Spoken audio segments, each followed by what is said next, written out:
What is up, everyone? This is FNH here with a brand new video to talk about how to charge your MacBook if it is not charging. So this is the old MacBooks where the charger was the magnetic strip one, and I'm going to show you a very quick and easy, efficient way just to show you on how to essentially get this charged. So you have a few ways to go about this. What you can do is either get a Q-tip, either alcohol wipes, or something like a Lysol wipe essentially, and like I have right here, you can take something like that.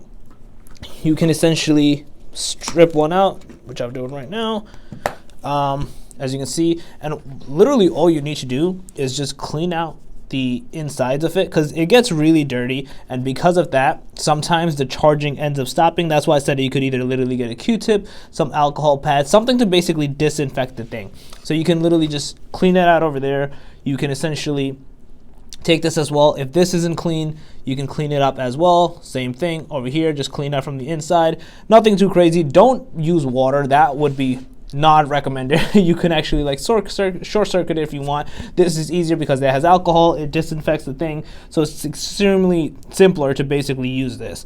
That's why I would highly recommend using something like this rather than like water, because again, that's not going to work for you. It's going to cause a lot of problems. It could actually short circuit the MacBook itself. And again, it works with the Air, the Pro, it doesn't matter as long as it's the magnetic strip one. The new ones use the USB-C, so you wouldn't run into that issue. So you literally just have to do that. You connect it and you can see the laptop starts charging again. It's literally a simple and quick solution fix. You don't have to do anything crazy.